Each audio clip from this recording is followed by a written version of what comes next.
and during those 62 minutes, I actually ran 3.2 kilometers.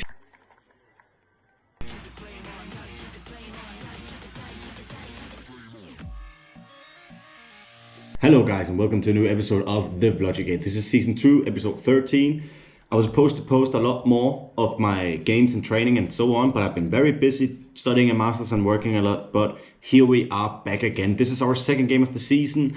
I am playing in this game 60 minutes. I actually have some really interesting statistics because we were wearing a vest where you could see how much I run. I'll get back to that later. But first, we have our game and our highlights. So as you can see, our field is placed right next to this very big St. Peter. I'm gonna edit that out. Here we see a deep pass down to me. I'm very proactive. I come outside of my box and pick it up, and the same I do in this situation. I try and restart the attack as fast as possible to my center midfielder.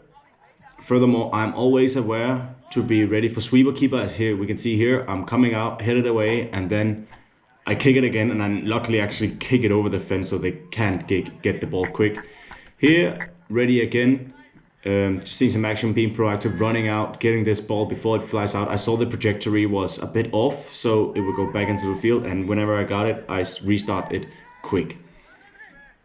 Here, I am just ready for a 1v1. Luckily, my defender does really well, and I make an easy save, and then I give it to my center midfielder. Here, proactive again. You can see I'm hesitating a little bit, and then I realize, okay, I can actually get this, and I come out and I tackle through the ball. Always be aware of these long balls. Here I call for the ball. My defender was about to kick it away, but I call for the ball. I stay calm and collected. I always wait for the striker to press me a little bit, and then whenever he is close, I'm gonna kick the ball away. I'm not gonna try to do like Zach Steffen against Man City, but I'm gonna try to do like Ederson and be very calm and collected, and then always be an option. Here I'm just communicating. I'm saying, okay, I'm open. I get the ball, a little bit under pressure, but easy target out to my other center back.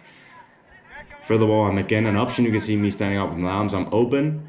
I get the ball. I try to get my guys to be aware of what is free. I just take it slowly forward, which is something you can do as a goalkeeper. Like you can slowly take it forward until someone pressures you. It's like a center back. Then you can just play it along. Half time.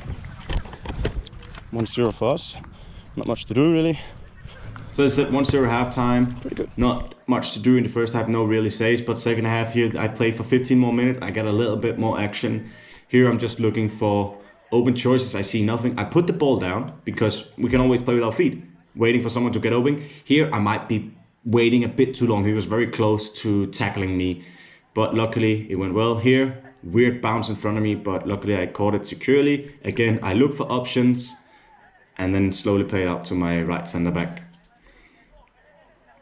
Here we see I am just aware of I'm ready for the shot. Here, get set, and then I anticipated it a little bit because my defender was standing in such a position he could only shoot over there, as you can see. So I'm ready and make the save and always be prepared. Here, afterwards I come out, I box it away. Actually, boxing it that way can be beneficial.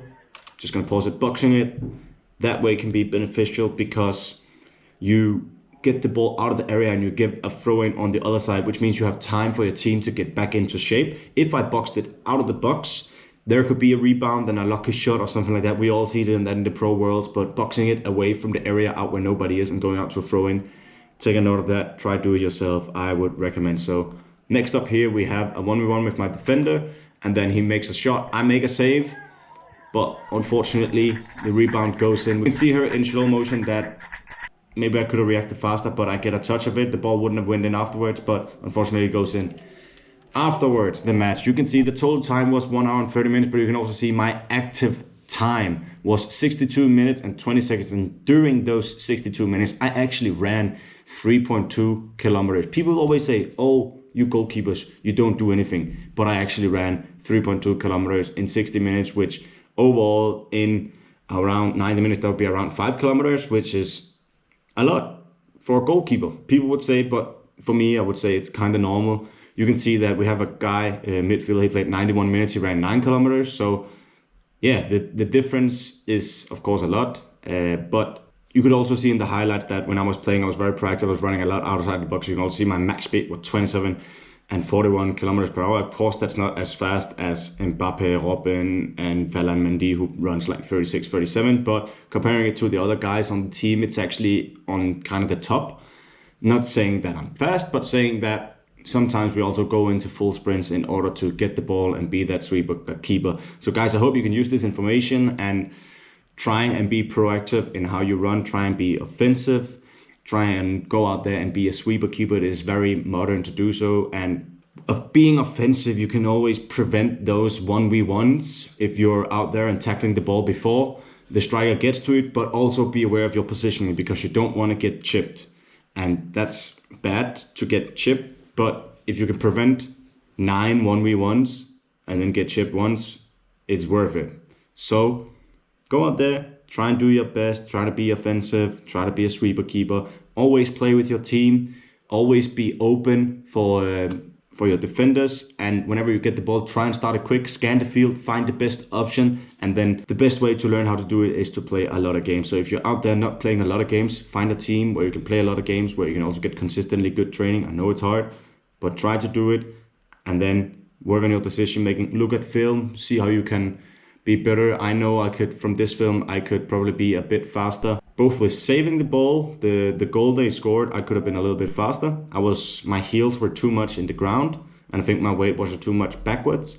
If I was a little bit more forward, like shoulders in front of the toes, I could have probably saved it.